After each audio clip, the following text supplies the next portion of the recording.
Students, अब हम लोग जो डिस्कशन करने जा रहे हैं वो थोड़ा सा मैथमेटिकल है, बट मानकर चलिए कि जितना भी डिस्कशन हम लोग करेंगे उनसे कुछ इंपॉर्टेंट पॉइंट्स निकल कर आएंगे जो आपके थ्योरेटिकल क्वेश्चंस के लिए इंपॉर्टेंट है।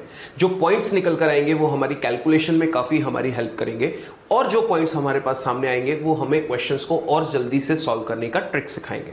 बच्चों, हम लोग यहाँ पर जो कंसिडरेशन कर रहे हैं उसमें इस साइड हमने बॉडी के असेंडिंग मोशन को और यहाँ पर हमने बॉडी के डिसेंडिंग मोशन को मार्क किया है। तो सबसे पहले बच्चों हम लोग असेंडिंग मोशन की बात करते हैं।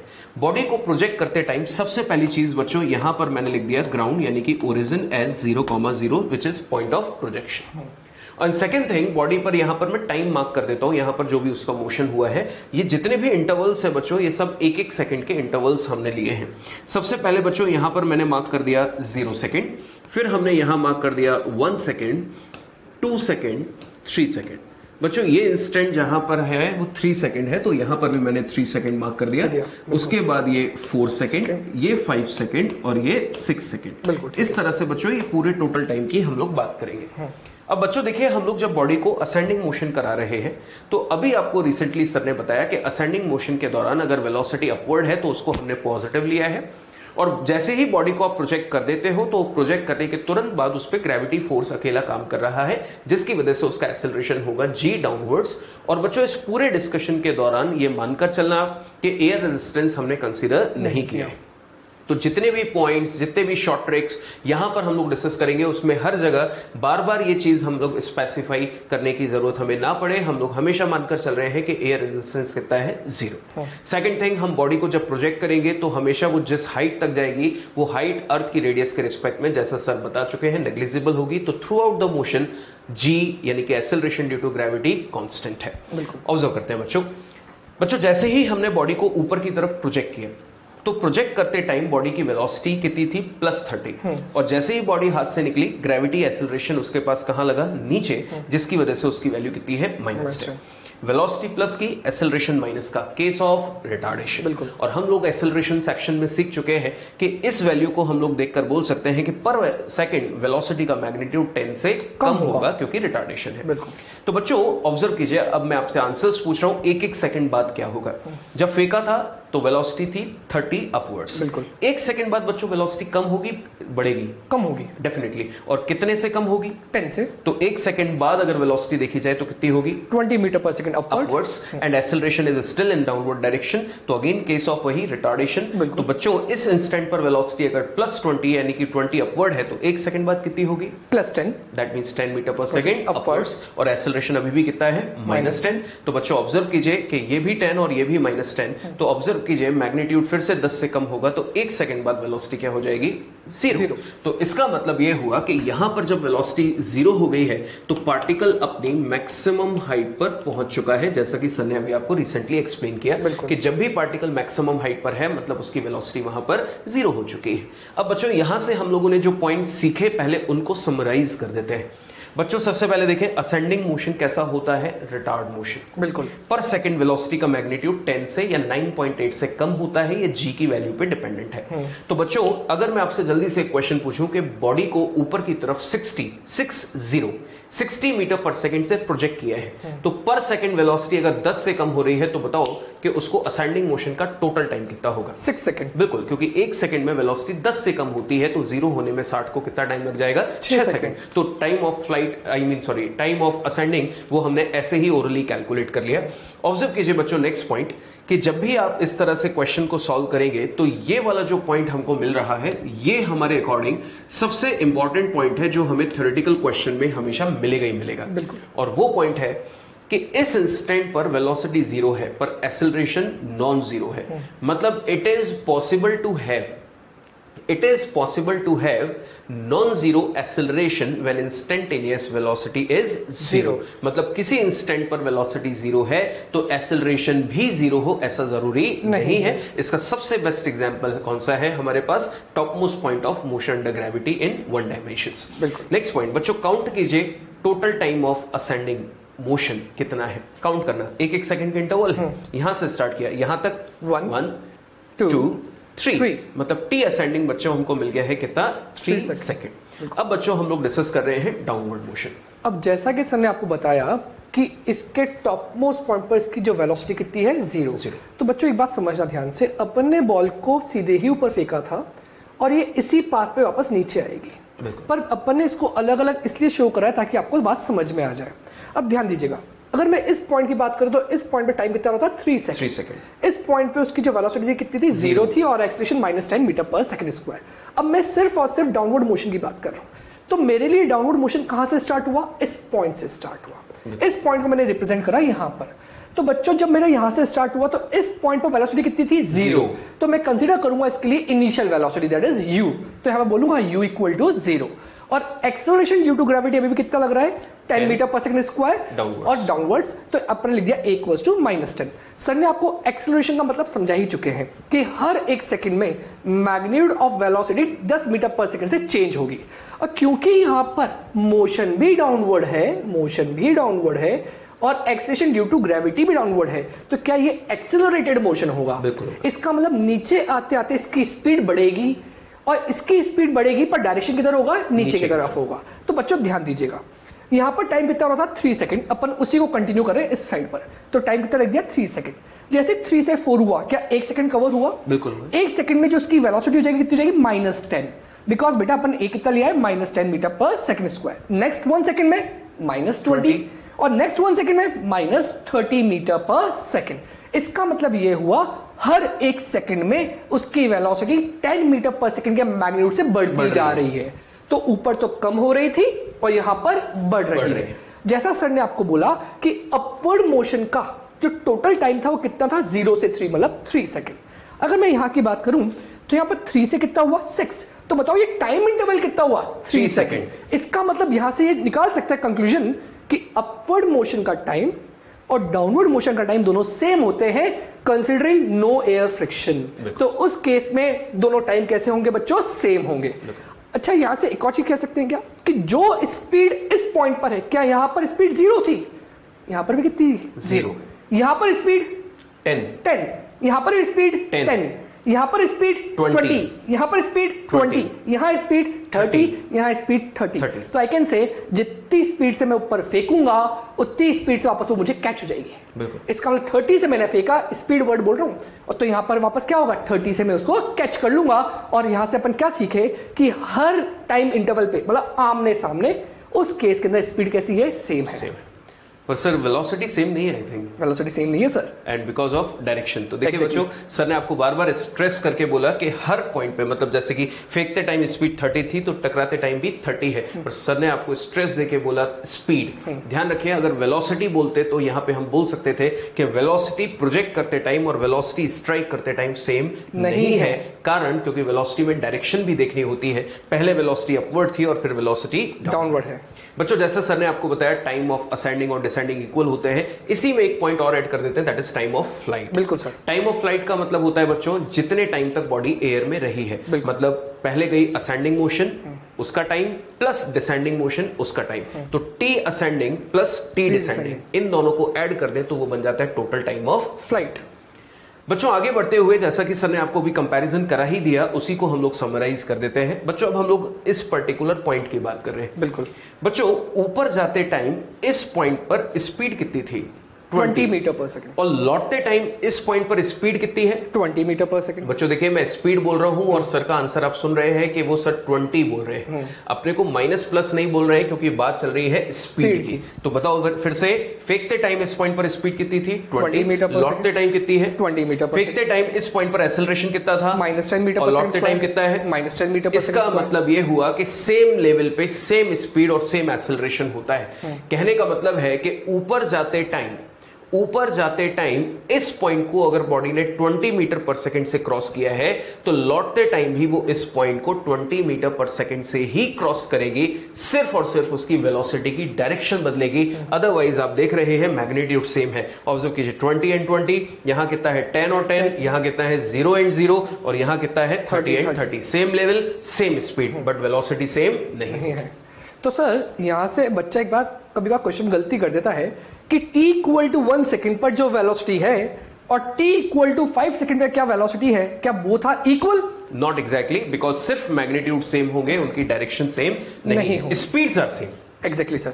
तो बच्चों क्या यहां से अपन एक बात और कंक्लूजन निकाल सकते हैं कि जब असेंडिंग मोशन था तो स्पीड कम होती जा रही थी। तो बताइए पहला second, next second, next second, क्या तीनों सेकंड में डिस्टेंस कवर सेम होगा क्या? नहीं होगा। ऑब्वियस सी बात है, यहां पर स्पीड ज्यादा थी, यहां तक पहुंचते पहुंचते उसकी 20 हो गई, यहां पहुंचते पहुंचते 10 हो गई, मतलब इस इंटरवल में वो 30 से 20 के बीच में वैरी कर रहा है। इसका मतलब यहां वाला डिस्टेंस बड़ा होगा, यहां वाला डिस्टेंस 20 से 10 इसकी स्पीड वैरी कर रही है, मतलब ये जो डिस्टेंस आएगा ये डिस्टेंस नीचे वाले के रेस्पेक्ट में तो छोटा होगा। अगर मैं इसको मार्क कर देता हूं x1, इसको मार्क कर देता हूं x2 और इसको मार्क कर देते हैं x3, तो sir we can say x1 is more than x2 and x2 is more than x3। बिल्कुल, तो ऐसा लिख सकते हैं सर हम लोग यहाँ पे x1 is greater than x2 and x2 is greater than x3। और रीजन सर आपको दे ही चुके हैं कि टाइम इंटरवल भले ही इक्वल है पर इस सेक्शन में स्पीड ज्यादा थी तो डिस्टेंस कवर भी ज्यादा हुई, इसमें थोड़ी सी कम हुई तो डिस्टेंस कवर भी कंपैरेटिवली कम हुई, और इस सेक्शन में स्पीड सबसे कम वेरिएशन पे थी इसलिए यहाँ पे डिस्टेंस कवर भी सबसे कम होगा। तो सर यहाँ से फिर हम ऐसा भी बोल सकते हैं कि असेंडिंग मोशन के दौरान इन इंटरवल्स में अगर ये distance covered x1, x2, x3 है तो लौटते टाइम भी इन्हीं रिस्पेक्टिव इंटरवल्स के लिए अगर बात करें आमने सामने वाले इंटरवल्स की, तो ये होनी चाहिए x3 और ये होनी चाहिए x2, ये होनी चाहिए x1, क्योंकि हम बोलते हैं कि जितना असेंड करेगा उतना ही डिसेंड करेगा, और इक्वल इंटरवल्स में इक्वल डिस्टेंस, जैसे ऊपर चढ़ते टाइम किया था वैसे ही लौटते। बिल्कुल सही। तो कह सकते हैं कि मैग्नीट्यूड वाइज ये दोनों मिरर इमेज है। बिल्कुल ऐसा बोल सकते हैं, मैग्नीट्यूड वाइज डायरेक्शन अपोजिट है। बिल्कुल सर ऐसा बोल सकते हैं। तो मैग्नीट्यूड वाइज में इधर भी 20, इधर भी 20, इधर x2, इधर भी x2, मतलब ये दोनों क्या हो जाएंगे, मिरर इमेज हो जाएंगे। बिल्कुल। अब सर यहां से अपन एक चीज और निकाल सकते हैं कि जो लास्ट 1 सेकंड जैसे अपन कह रहे हैं x1, x2, x3, क्या आप ऐसा बता सकते हैं कि इन तीनों में से कौन सी वैल्यू हमेशा फिक्स ही रहेगी? बिल्कुल। तो बच्चों देखिए एक और क्वेश्चन सर ने आपके लिए रखा है और एक बहुत अच्छा क्वेश्चन सर ने बोला, और इसको बच्चों हम लोग एक क्वेश्चन में एक ट्रिक की तरह भी यूज करेंगे कि बॉडी को आप किसी भी स्पीड से फेंकिए, बॉडी को आप किसी भी स्पीड से फेंकिए, बॉडी असेंडिंग मोशन के लास्ट 1 सेकंड में, दैट मींस ये वाला, बॉडी असेंडिंग मोशन के लास्ट 1 सेकंड में ये वाला, और डिसेंडिंग मोशन के फर्स्ट 1 सेकंड में, दैट मींस ये वाला। तो बच्चों बॉडी को आप किसी भी स्पीड से प्रोजेक्ट कीजिए, बॉडी असेंडिंग मोशन के लास्ट 1 सेकंड में और डिसेंडिंग मोशन के फर्स्ट 1 सेकंड में हमेशा 5 मीटर डिस्टेंस कवर करती है अगर g की वैल्यू 10 है तो। बिल्कुल। और g की वैल्यू 9.8 होगी तो ये 4.9 हो जाएगी। और बच्चों इस क्वेश्चन के लिए हम इसको प्रूव भी कर सकते हैं और बाद में फिर हम लोग एक चॉइस क्वेश्चन भी रखेंगे। बच्चों s is equal to u plus v by 2 into t। आपको सभी को ये इक्वेशन अच्छे से याद है। इस इंटरवल की बात कर रहे हैं, कितने सेकंड का है, 1 सेकंड। तो बच्चों इस इंटरवल की इनिशियल वेलोसिटी 10, फाइनल वेलोसिटी 0। तो बच्चों मैंने रख दिया 10 प्लस 0 अपॉन 2 और टाइम इंटरवल कितना है 1। तो बच्चों 10 बाई 2 5 इंटू 1 5। तो बच्चों देखिए 5 मीटर। और अभी अभी सर ने आपको बताया था कि ये दोनों मैग्नीट्यूड वाइज मिरर इमेज है, तो ऊपर जाते टाइम अगर ये 5 चलेगी असेंडिंग के लास्ट में, तो डिसेंडिंग के फर्स्ट सेकंड में भी हमेशा 5 मीटर डिस्टेंस ही कवर करेगी। इसका मतलब अपना लास्ट 1 सेकंड तो पक्का हो गया कि ये तो 5 मीटर होगा ही होगा, और उसके बाद कैसे कैलकुलेट करना है वो अपना आगे और देख लेंगे। तो सर इसी से मुझे एक क्वेश्चन और याद आ रहा है, क्या हम लोग ऐसा भी बोल सकते हैं कि असेंडिंग मोशन के खत्म होने के 1 सेकंड पहले भी उसकी स्पीड हमेशा फिक्स रहेगी? बिल्कुल सर, सही बात बोली आपने।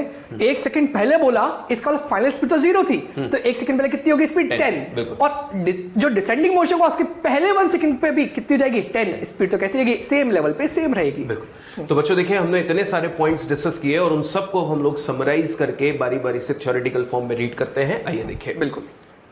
First, time of ascending motion is equal to time of descending motion. Last example में ऊपर 3 सेकंड था और नीचे भी 3 सेकंड था। बिल्कुल। Speed of projection is equal to speed of striking, जिससे फेंकेंगे उसी स्पीड से बॉडी टकराएगी। बिल्कुल। Next, velocity of projection not equal to velocity of striking because it depends on direction also. बिल्कुल।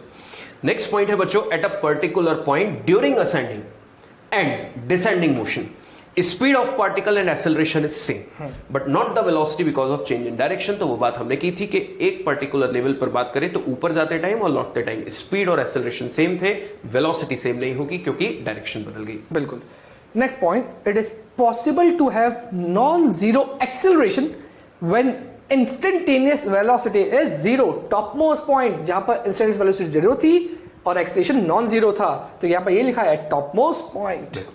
नेक्स्ट पॉइंट है बच्चों, the distance covered in last 1 second and in first second of descending motion is 5 metre. But बच्चों 5 metre के साथ मैं बोलना चाहता हूं कि अगर g की वैल्यू 10 है तो 5 मीटर और g की वैल्यू 9.8 है तो ये 4.9 मीटर। बिल्कुल। नेक्स्ट पॉइंट है, when a particle moves under gravity then distance covered by it in equal interval of time in particular direction is not same। जैसा अपन ने देखा था x1, x2, x3 तीनों सेम नहीं थे। बिल्कुल। तो सर यहाँ पर बच्चों को अब एक चॉइस क्वेश्चन भी दे देते हैं इस बात को प्रूफ करने के लिए, ठीक है, कि वहां तो हमने 30 से फेंका तो आंसर 5 आ गया, बच्चों ने देखा। अगर इसको किसी और स्पीड से फेंकते हैं, मान लो हम लोग 50 से फेंकें, तो सबसे पहले तो बच्चों से एक क्वेश्चन पूछते हैं, बच्चों बताओ 50 मीटर पर सेकंड से फेंकेंगे तो टोटल असेंडिंग टाइम कितना होगा? 5 सेकंड। बिल्कुल, क्योंकि 1 सेकंड में 10 से डिक्रीज होगी तो 50 को 0 होने में 5 सेकंड। तो सर अब बच्चों को हम लोग ये प्रूफ करके बताएं कि अगर 50 से फेंके तो लास्ट 1 सेकंड जो होगा उसमें डिस्टेंस 5 मीटर कैसे आएगी? सर ने कितनी अच्छी बात पूछी, लास्ट 1 सेकंड में। क्या यहाँ पर एक तरीके से अपन SNF भी यूज कर लेंगे क्या? बिल्कुल कर सकते हैं। अगर मैं SNF यूज कर लूंगा तो मुझे मालूम है कि टोटल जो मोशन यहां से यहां तक हो रहा है इस पॉइंट पर u की वैल्यू 50 मीटर पर सेकंड है अपवर्ड डायरेक्शन में। बिल्कुल। तो यहाँ पर इसको पॉजिटिव लिख देता हूँ। इस पॉइंट पे v क्या हो जाएगा? 0। और सर ने जैसा बताया इसको मैंने टाइम 0 मान लिया, तो यहाँ पर टाइम कितना हो गया? 5 हो गया। तो सर इज आस्किंग अबाउट कि सर 4 to 5 में क्या हुआ होगा?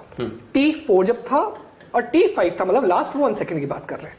तो याद करो SNF का फॉर्मूला क्या था? पहले अपन SNF का फॉर्मूला लिख लेते हैं। That is equal to u plus a/2 into 2n minus 1। अब बच्चों में बात कर रहा हूं s फिफ्थ की। बच्चों में फिफ्थ वर्ड क्यों बोला? फिफ्थ का मतलब होता है 4 to 5। तो यहां पर u कितना था? अगर बच्चों ध्यान देना, u कितना है? 50। तो I said u is equal to 50 plus a/2। क्या a की वैल्यू माइनस g के बराबर है और g को क्या मान रहे हैं? 10। तो माइनस 10/2। 2n, क्या यहां पर n की वैल्यू 5 है? 5 सेकंड। बिल्कुल सर, माइनस 1। बच्चों यहां से अपना s फिफ्थ कितना आ गया? s फिफ्थ आ गया 50। और बच्चों ध्यान दीजिएगा यहां पर 5 बच जाएगा। 2 5 10 माइनस 1 9 9 5 45। तो यहां पर जो s फिफ्थ की वैल्यू आई वो वापस 5 मीटर ही आई। बच्चों इसका आप किसी भी मेथड से सॉल्व करो, लास्ट 1 सेकंड में जो डिस्टेंस कवर होगा वो 5 मीटर होगा, या फिर डिसेंडिंग के फर्स्ट 1 सेकंड में कितना होगा? 5 मीटर। और बच्चों ये हमेशा 1 सेकंड के हम लोग बात कर रहे हैं, तो मिनिमम स्पीड ऑफ प्रोजेक्शन 10 या 9.8 तो होनी ही चाहिए। इससे कम स्पीड से जब आप फेंकेंगे तो ये पॉइंट वैलिड नहीं है, क्योंकि फिर 1 सेकंड का मोशन ही नहीं होगा असेंडिंग में। बिल्कुल। तो स्टूडेंट्स इन सभी पॉइंट्स को डिस्कस करने के बाद हम लोग एक और वैल्यू पर डिस्कस कर रहे हैं जो हमारे क्वेश्चंस को सॉल्व करने में काफी हेल्प करेगी। आइए बच्चों हम लोग यहाँ पर एक कंसिडरेशन कर रहे हैं, पहले उस पर बात करें। सबसे पहली चीज बच्चों हम लोगों ने यहाँ पर लिखा हुआ है कि इस बॉल को हमने ड्रॉप किया है विद इनिशियल वेलोसिटी 0 और एक्सेलरेशन की वैल्यू हमने कंसीडर की है 10 मीटर पर सेकंड स्क्वायर डाउनवर्ड्स। बिल्कुल ठीक है, डाउनवर्ड्स। और बच्चों ऑब्जर्व कीजिए कि ये जो एरो बनाए हुए हैं ये एग्जैक्टली कुछ इंटरवल्स हम लोग मार्क करेंगे, उसमें डिस्टेंस कवर्ड को शो करेंगे। बच्चों सबसे पहले मैंने यहां पर मार्क कर दिया 0 सेकेंड, ओके। यहां पर हमने मार्क कर दिया 1 सेकेंड, ये मार्क कर दिया 2 सेकेंड, यहां पर हम लोग मार्क कर रहे हैं 3 सेकेंड, यहां मार्क कर रहे हैं 4 सेकेंड और उस लास्ट एरो के लिए हमने यहां मार्क कर दिया 5 सेकेंड। तो बच्चों आप ऑब्जर्व कीजिए कि ये टाइम इंटरवल एग्जैक्टली इक्वल है, पर इक्वल इंटरवल्स में जो डिस्टेंस कवर्ड है वो अनइक्वल है। सबसे पहले तो यहां से यहां तक इन 1 सेकेंड, यहां से यहां तक इन 2 सेकेंड्स, यहां से यहां तक इन 3 सेकेंड, दैट मींस 0 to 3, यहां से यहां तक इन 4 सेकेंड और यहां से यहां तक इन 5 सेकेंड। तो बच्चों सबसे पहले हम लोगों ने ये कंसीडरेशन करते हुए हम लोग ये कैलकुलेट कर रहे हैं कि 0 से 5 सेकेंड में जो हम लोगों ने अलग अलग इंटरवल्स बनाए हैं उसमें डिस्टेंस कवर्ड क्या होगी। सबसे पहले तो बच्चों मैं S1 निकाल रहा हूं, यानी कि distance covered in 1 second, that means 0 to 1। बच्चों ut 0 है, ut 0 है, तो डायरेक्टली हाफ at स्क्वायर लगा रहे हैं, हाफ एक्सेलरेशन -10 टाइम की वैल्यू 1 सेकेंड, तो ये हो गया -5 मीटर। बच्चों मुझसे डिस्प्लेसमेंट पूछेंगे तो मैं बोलूंगा -5 और मुझसे पूछेंगे डिस्टेंस तो मैं बोलूंगा 5, क्योंकि आप नोटिस कर रहे हैं when the particle is moving in one particular direction on a straight line then magnitude of displacement is equal to distance covered. तो इस चीज का हम लोगों को ध्यान रखना है कि यहां से यहां तक पहले 1 सेकंड में उसने कितनी डिस्टेंस कवर्ड की है? 5 मीटर। बिल्कुल ठीक है बच्चों वही डिसेंडिंग का पहला 1 सेकंड 5 मीटर, ये अभी हमने प्रूव भी किया था। अब बच्चों हम लोग यहां से यहां तक की डिस्टेंस निकाल रहे हैं। ये 0 से 1 सेकंड की थी, ये 0 से 2 सेकंड की है, जिसको हम लोग नाम दे रहे हैं S2।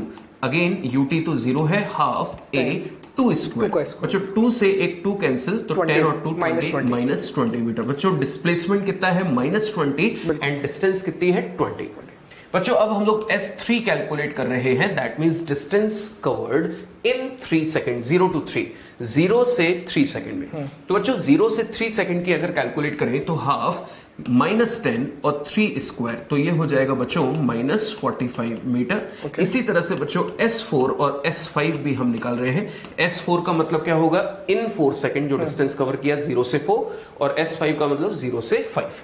तो हाफ एक्सेलरेशन -10 इंटू 4 स्क्वायर, तो ये हो जाएगा -80 मीटर, और ये हो जाएगा हाफ A T स्क्वायर, तो ये हो जाएगा -125 मीटर। बच्चों ये क्वेश्चन में हमें कुछ यहाँ पर जो हम लोगों ने सॉल्व किया कुछ ऐसा नहीं था जो हम लोगों को टिपिकल लगा हो। बिल्कुल। इन वैल्यूज के थ्रू बस हम लोग थोड़ा सा ये डिस्कशन करना चाह रहे हैं कि हमें क्वेश्चन जो जनरली गिवन होते हैं अपनी प्रैक्टिस के दौरान, उसमें हम लोग नोटिस करते हैं कि जनरली क्वेश्चन हमारे 5 सेकंड 4 सेकंड इसके क्वेश्चन होते हैं।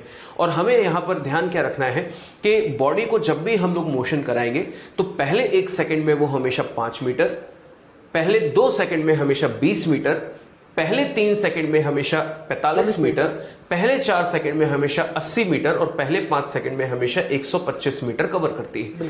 तो इससे क्या होगा कि काफी कुछ क्वेश्चंस जो होंगे हमारे, अगर ये वैल्यू हमें याद रह जाती है तो हम जल्दी से सॉल्व कर सकते हैं, और याद नहीं भी होती है तो कोई बिग टास्क नहीं है, फटाफट से इक्वेशन लगाइए, आंसर्स निकाल लेंगे। तो मैं जो पूछना चाह रहा हूं जल्दी से आंसर दीजिए। सबसे पहले बताइए, क्या ये जो इंटरवल्स हमने एरो के लिए है वो इक्वल है या अनइक्वल है?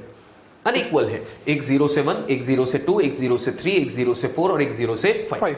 और उनमें जो डिस्टेंस कवर्ड आई है वो रिस्पेक्टिवली है 5, 20, 45, 80, 125। बच्चों मैं क्वेश्चन पूछ रहा हूं, आंसर दीजिए। बॉडी को ड्रॉप किया, एक्सेलरेशन कांस्टेंट g है, तो 1 सेकंड में कितनी डिस्टेंस कवर होगी? 5 मीटर। 2 सेकंड में 20 मीटर, 3 सेकंड में 45 मीटर, 4 सेकंड में 80 मीटर, और 5 सेकंड में 125। तो ये वैल्यूज अगर हमें याद है तो हम लोग आने वाले क्वेश्चंस में इनको कैसे यूज करते हैं वो चीज आप लोग नोटिस कीजिएगा।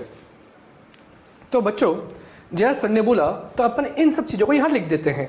तो देखो पहले एरो के लिए मैं लिख देता हूँ यहाँ पर 5 मीटर, नेक्स्ट 20, मैं सिर्फ डिस्टेंस मार्क कर रहा हूँ, 45, 80 एंड 125। अब बच्चों एक बात ध्यान दीजिएगा, जैसा सर ने बोला कि यहाँ से यहाँ तक 20 कवर हुआ, तो अगर मैं आपसे पूछता हूँ बच्चों ये बताओ 1 सेकंड से 2 सेकंड तक कितना डिस्टेंस कवर हुआ? 15 मीटर। क्या आप 20 में से 5 माइनस कर देंगे? इसका मतलब ये इतना सा पार्ट 15 मीटर का हुआ। बिल्कुल। सिमिलरली अगर मैं पूछूं 2 से 3 में कितना कवर हुआ? 45 minus 20, 45 minus 20, that is equals to 25 metre. अगर मैं यहां पर वापस पूछता हूं कि 80 में से 45 माइनस कर दूं, क्या मेरे को 3 से 4 का डिस्टेंस मिल जाएगा? बिल्कुल, which is equals to 35 metre. और मैं लास्ट 4 से 5 आपसे पूछूंगा तो बताइए कितना आएगा? क्या 125 में से 80 माइनस करेंगे? 45 मीटर। अब बच्चों एक चीज सोच के बताइए, क्या यहां पर कुछ रिदम बन रहे हैं? उस रिदम को सीखते हैं अपन। क्या यहां पर इन सब में से अगर मैं 5 कॉमन ले लूं तो यहां क्या बचेगा? 1, 3, 5, 7, 9। याद आ रहा है कुछ सर ने पढ़ाया था, गैलीलियोस ऑड नंबर। एग्जैक्टली। तो क्या यहां पर अपन ये कह सकते हैं कि पहला 1 सेकंड में अंडर फ्री फॉल, या जब आप रिलीज करते हो तो पहले सेकंड में 5 मीटर कवर करना कंपलसरी है? तो उस केस के अंदर आप कह सकते हो बेटा मैं G10 मान के ही सॉल्व कर रहा हूं, तो पहले सेकंड में कितना हो गया? 5। नेक्स्ट 1 सेकंड में 15, नेक्स्ट 1 सेकंड में 25, नेक्स्ट 1 सेकंड में 35, नेक्स्ट 1 सेकंड में 45। इसका मतलब x, 3x, 5x, 7x, 9x, where x equals to 5 metre. और बच्चों यहां से तो ये आप बन गई, और जो सर ने टोटल बात करी है वो भी यहां से बन चुकी है। सर ने आपको एक तरीके से हिंट दे दिया। सोचो सर ने जितना सॉल्व करा उसके अंदर अगर आप ये वाली टर्म सब में कॉमन ले लो तो यहां पर क्या बचा? -5 इंटू 1 स्क्वायर। बिल्कुल सही सर। -5 2 का स्क्वायर, -5 3 का स्क्वायर, -5 4 का स्क्वायर, -5 5 का स्क्वायर। तो सर आपको क्या बताना चाहते हैं यहां से कि जो पहले सेकंड में कवर हुआ उसकी वैल्यू आप ऐसा कुछ सकते हो क्या? n square 5, where n is equal to 0 to 1 for 1 second. तो आप n को क्या पुट कर दोगे? 1। तो यहाँ पर बच्चों आपके लिए जो ये n है वो इन 1 सेकंड वाली बात है। इसका मतलब आपको यहाँ पर n की वैल्यू 1 रखनी है फॉर 0 to 1, n की वैल्यू 2 रखनी है फॉर 0 to 2, n की वैल्यू 3 रखनी है फॉर 0 से 3।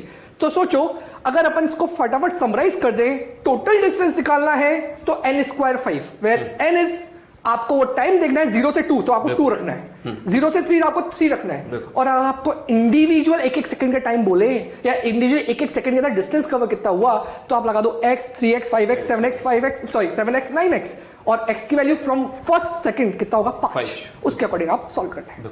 स्टूडेंट्स, अब हम लोग पहले उन क्वेश्चंस पर काम कर रहे हैं जो हमारे लिए बेसिक कहे जाते हैं, या कह सकते हैं कि इनसे आने वाले जो आंसर्स हैं उनको भी हम लोग डायरेक्टली यूज कर सकते हैं सिमिलर टाइप के क्वेश्चंस में। बिल्कुल बेसिक क्वेश्चंस हैं बच्चों, और यहां से हम लोग इक्वेशंस को कैसे यूज करते हैं उस पर भी ध्यान देंगे।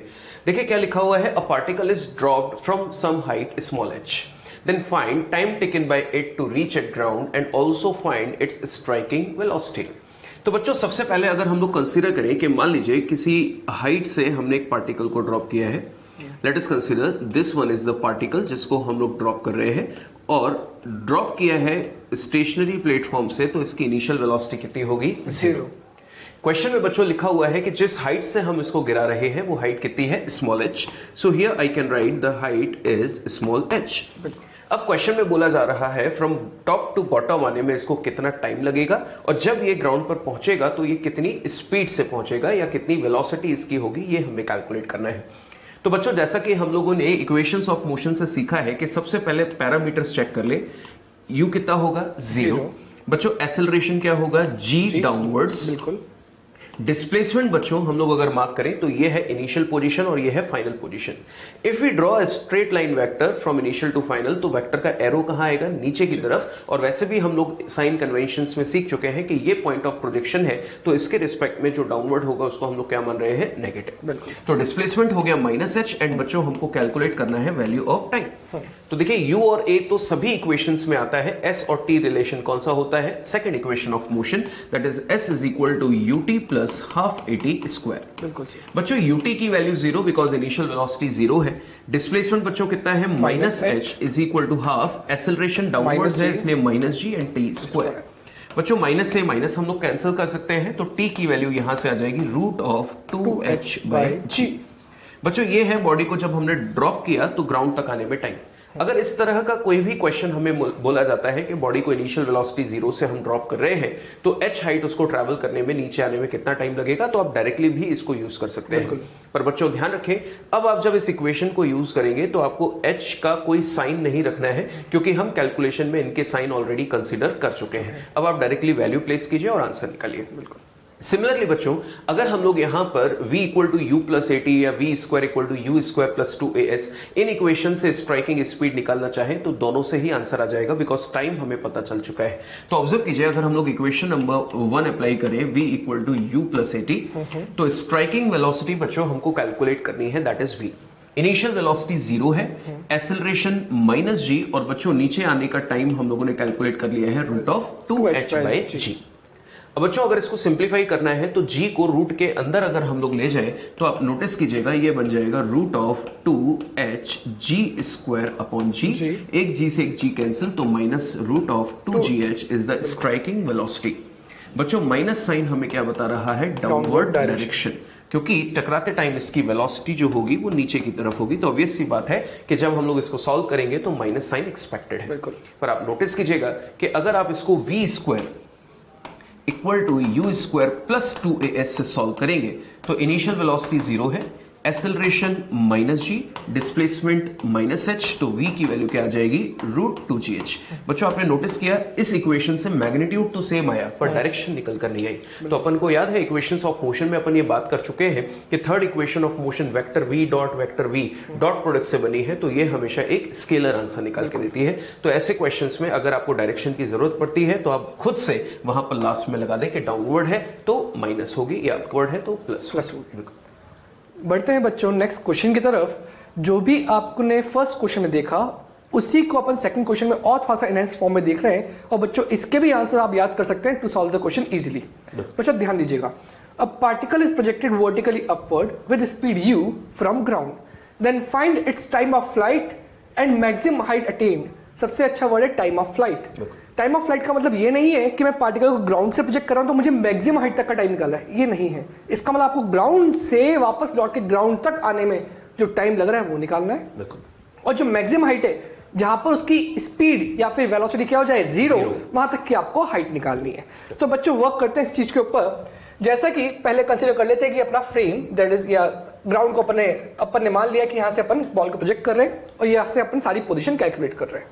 तो यहां से मैंने किसी पार्टिकल को, किसी बॉल को मैंने ऊपर की तरफ फेंका विद अ स्पीड u। अब बच्चों ये कब तक ऊपर जाती जाएगी, जब तक इसकी स्पीड जीरो ना हो जाए। इसका मतलब इसको अगर इसी पाथ पे आगे कंटिन्यू करते जाए तो अज्यूम कर लेते हैं कि इस पॉइंट पे आके उसकी वेलोसिटी क्या हो गई, जीरो हो गई। अब बच्चों जो इसने हाइट कवर करी उसको क्या मान लेते हैं, h। तो यही उसकी वो मैक्सिमम हाइट है जो आपसे पूछी गई है। तो इसका मतलब यहां से लेकर यहां तक आने में उसको h हाइट कवर हुई है।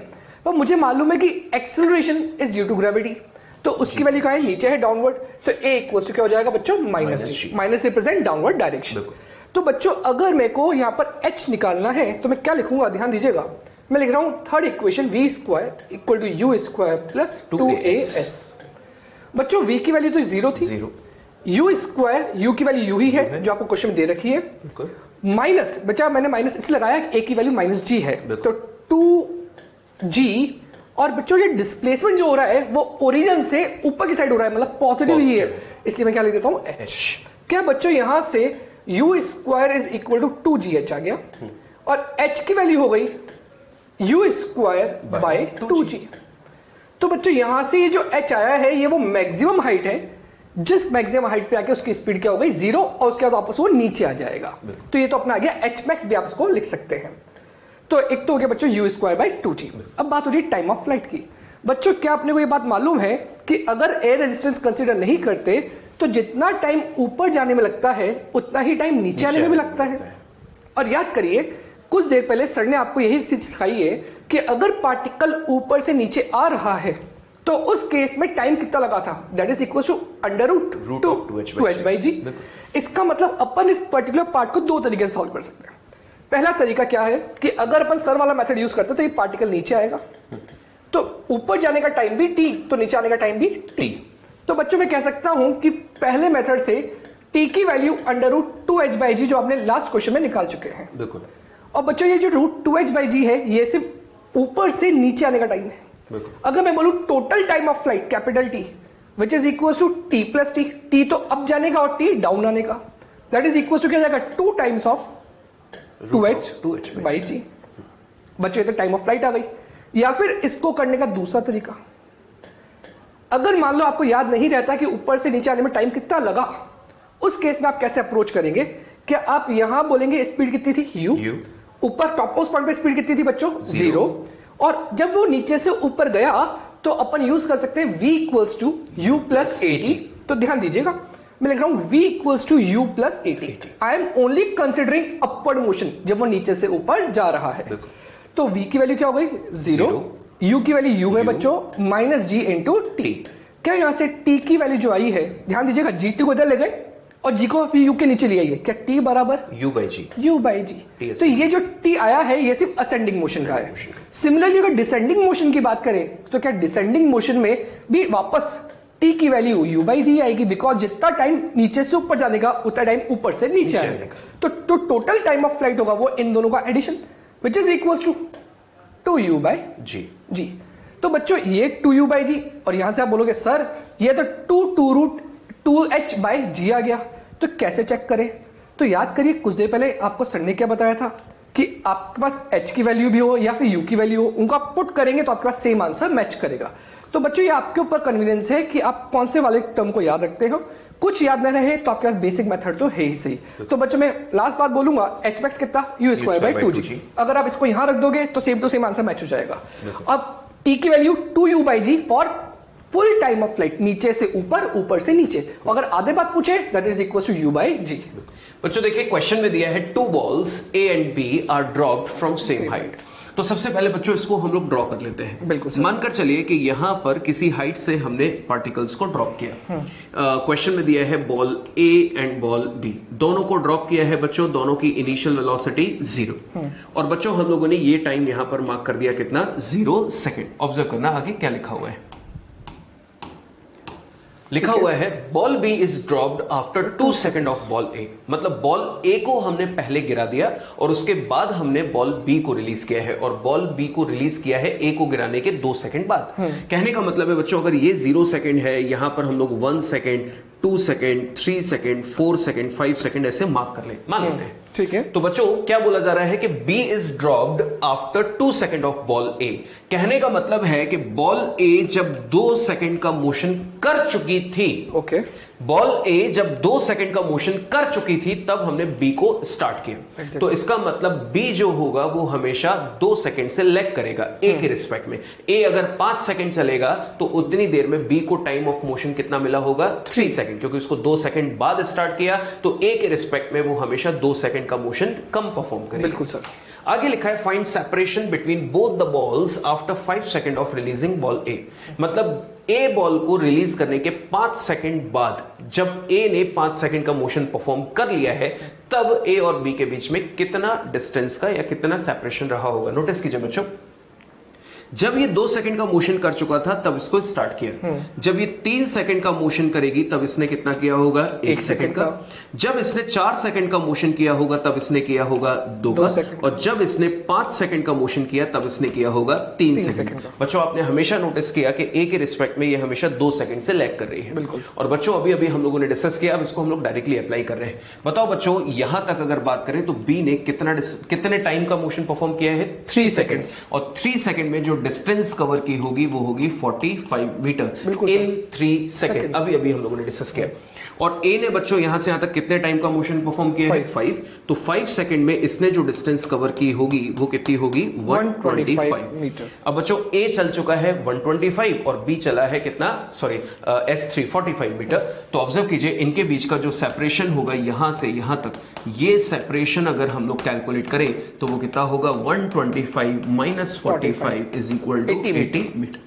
पर बच्चों ये वैल्यूज हमने रिसेंटली पढ़ी, हमने अप्लाई किया। रटना नहीं है कोई भी चीज, किसी भी चीज को अगर आप टाइम पर याद नहीं कर पाए या प्रैक्टिस के दौरान ये चीज आपको याद नहीं आ रही है तो फटाफट से देखो किसने कितना मोशन किया। इनिशियल वेलोसिटी 0, s बराबर ut प्लस हाफ at इसको लगाइए, 1 के लिए t बराबर के 3, 1 के लिए t बराबर 5, क्वेश्चन सॉल्व। पर इसके थ्रू मेन चीज ये सिखानी थी, जो जितनी देर बाद स्टार्ट होगा उसको पहले के रिस्पेक्ट में टाइम ऑफ मोशन उतना ही कम मिलेगा। बिल्कुल सर। तो बच्चों देखते हैं नेक्स्ट क्वेश्चन को। Water drops are falling from water tap in regular time interval. When first drop reaches on ground, fourth drop is about to leave the tap. If height of water tap is 18 meter from ground, then find out height of second, third and fourth drop from ground. अब बच्चों मैंने कुछ words पे यहाँ पर stress दिया, ध्यान दीजिएगा। अगर टैप अपना कभी का प्रॉपर्ली क्लोज नहीं होता, बंद नहीं होता, तो उसमें से वाटर ड्रॉप्स निकलती है। वो water drop regular interval of time के बाद निकल रही है, ऐसा क्वेश्चन में दे रखा है और जनरली भी ऐसा हो जाता है। और बच्चों जब वो ड्रॉप टैप पे से निकलती है तो ऐसा नहीं होता कि वो एकदम से गिर रही है, पहले वो टैप के माउथ पे एक्यूमुलेट होती है फिर गिरती है। इसका मतलब उनकी जो इनिशियल वेलोसिटी जब वो ड्रॉप हो रही है तो यू कैसा है, 0 है। बिल्कुल बच्चों। अब बच्चों साथ साथ वो जब अंडर ग्रेविटी गिर रही है, मतलब ग्रेविटी के इन्फ्लुएंस में गिर रही है, तो एक्सेलरेशन की value constant that is equals to -g। तो यहां से मेरे को 2 बातें मालूम पड़ गई, u0 and acceleration is constant. अब बच्चों नेक्स्ट बात, यहां पर बोला गया है जब फोर्थ ड्रॉप टकरा रही है ग्राउंड पर, सॉरी फर्स्ट ड्रॉप जब टकरा रही है ग्राउंड पर तो फोर्थ ड्रॉप इस टैप पर है। तो सोचो जब पहली ड्रॉप यहां गिर रही होगी तो ऐसा थोड़ी ना कि जब पहली ड्रॉप ग्राउंड पर टकराएगी तभी नेक्स्ट ड्रॉप निकलेगी। बेटा वो तो कुछ टाइम के बाद नेक्स्ट ड्रॉप भी निकल जाएगी, उसके कुछ टाइम के बाद वापस थर्ड ड्रॉप भी निकल जाएगी। तो बच्चों इसको अपन एनिमेशन से देखते हैं, ध्यान दीजिएगा बॉटम से। पहली ड्रॉप गई, तब तक सेकंड यहां पर आ चुकी है, थर्ड यहां पर आ चुकी है। अब ऐसा मत सोचना सर सेकंड हवा में कैसे अटक गई और थर्ड हवा में कैसे अटक गई। बेटा ये उस इंस्टेंट का फोटो है कि उस इंस्टेंट पे क्या हो रहा होगा।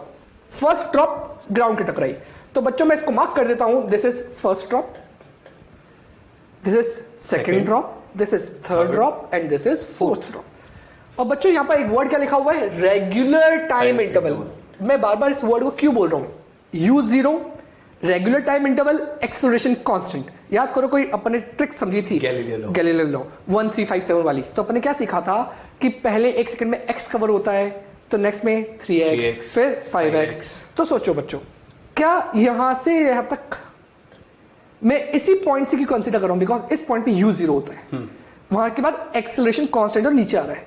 तो जो पहला 1 सेकंड हो या पहला t टाइम हो, ध्यान दीजिएगा मेरी बात, अगर मैं 1 सेकंड बोलता हूं तो सारे इंटरवल 1-1 सेकंड के होने चाहिए। पर अगर मैं t टाइम बोलता हूं तो पहले t, next t, next t। बच्चों यहां पर 1 सेकंड वर्ड नहीं लिखा हुआ, तो मैं क्या बोल रहा हूं, पहला t टाइम। क्या पहले t टाइम में अगर x कवर हुआ है तो नेक्स्ट t टाइम में कितना कवर होगा, 3x। नेक्स्ट t टाइम में कितना कवर होगा, 5x। बच्चों सोचो मैंने ऐसा क्यों डायग्राम बनाया, कभी ना कभी ये फर्स्ट ड्रॉप यहां हुआ होगी, उसमें टी टाइम में कितना कवर कर लिया उसने, x। फिर वो फर्स्ट ड्रॉप यहां आई होगी, उस नेक्स्ट टी टाइम के बाद कितना कवर कर लिया, 3x। फिर वही फर्स्ट ड्रॉप यहां से यहां आई होगी, तो उसने नेक्स्ट टी सेकंड में कितना कवर कर लिया, 5x। तो बच्चों ये क्या मिल गया, x, 3x एंड 5x। बच्चों एक और चीज रखिए, टैप से लेकर ग्राउंड तक का जो टोटल डिस्टेंस है ये 18 मीटर दे रखा है। तो आप यहां से देख सकते हो x plus 3x plus 5x that is equal to 9x। क्या 9x की वैल्यू 18 मीटर है, तो आई can say 9x is equal to 18 metre. तो x हो गया 2 मीटर। बच्चों ये तो अपने पास x की वैल्यू आ गई।